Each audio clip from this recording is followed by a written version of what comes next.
Hi everyone, in today's video I'm going to be going over the tandems and the different release mechanisms and how to adjust them and how I've adjusted them for the past 15 years and make sure they're correctly.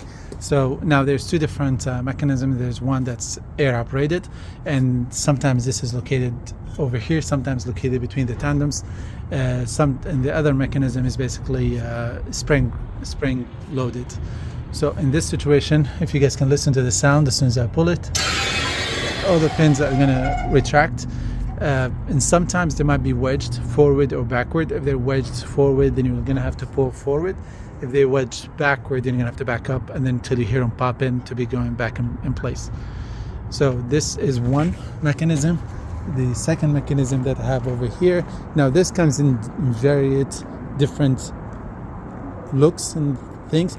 Like in this one, it's basically where you pull it out. You pull it out, and if you see the indentation, and you just set it down, and the pins will retract as soon as you go forward and backward to be able to get them in place.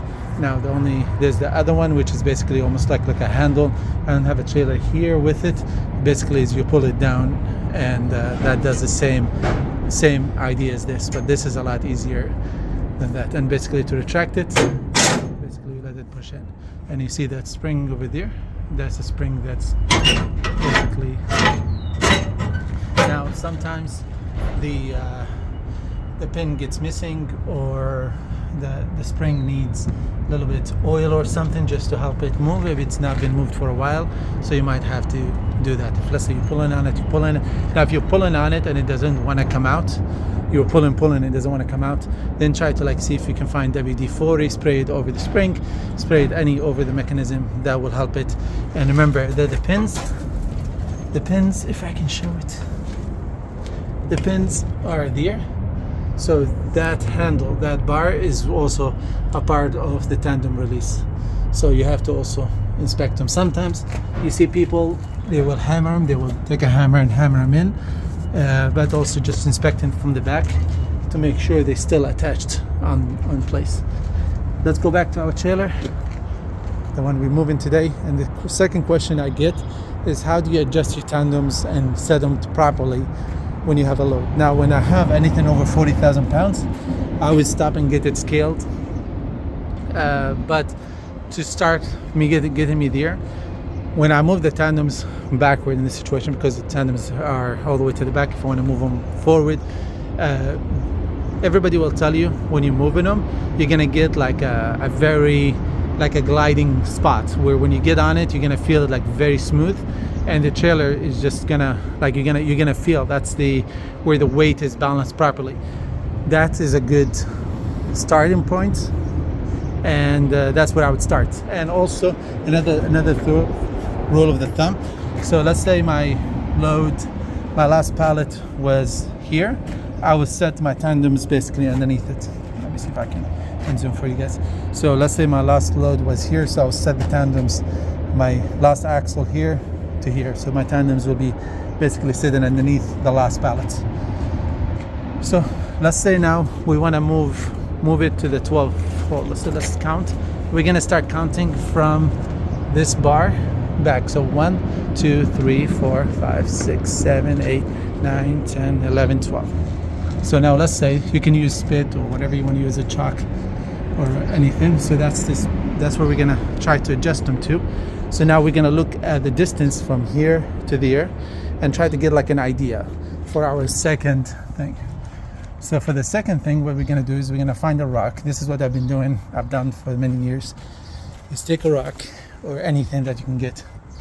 You're gonna set it at the same distance that you have measured how far you want to go, and so when you steer, is gonna hit that.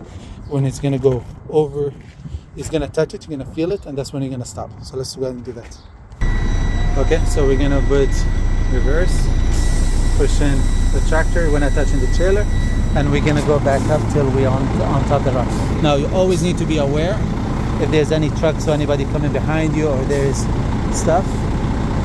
So we're gonna get to that rock and we're gonna stop. Okay, stop, park it, and we're gonna go out and look. Now we're gonna go out and look and see where we're at and if we have to move any forward. So the spot that I marked is here. So all I need to do now, I think I can release the pins. So the pin is here. So I can release it and go forward because the pin is actually right behind this thing.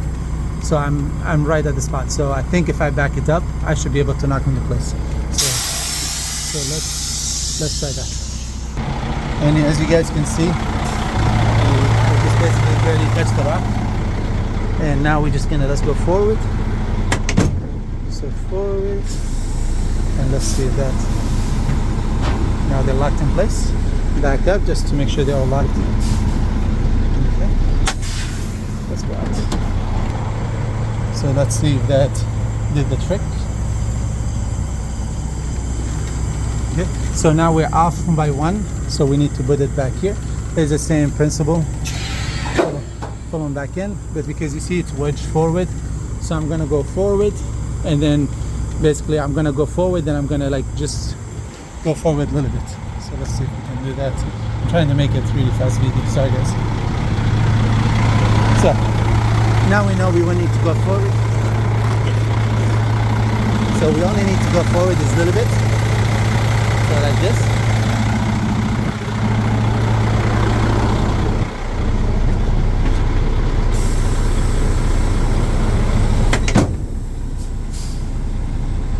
Back up a little bit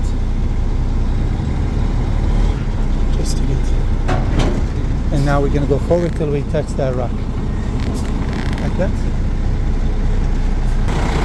Okay, so as you guys can see the rock there, let's go inspect the back to make sure it's at the right hole. So basically what you're doing is basically trying to refine the movement. Now there is things they sell that basically help you stop. Here. Now there's things that you can buy that basically will act like a stopper. Now that's something you can buy. If you don't have it, or you don't have the budget, or you don't need the use for it, then this is the thing. But always double check that your pins are all locked in after you adjust them. Make sure they're all popped in place. Lastly, but no, like you don't want to be driving down the road and one of the pins is not locked. So that one is locked and that one is locked. Thank you guys, have a blessed day. If you guys have any questions or anything, or anyone wants to add to this video, please add on. Thank you guys, may have a blessed day. Thank you.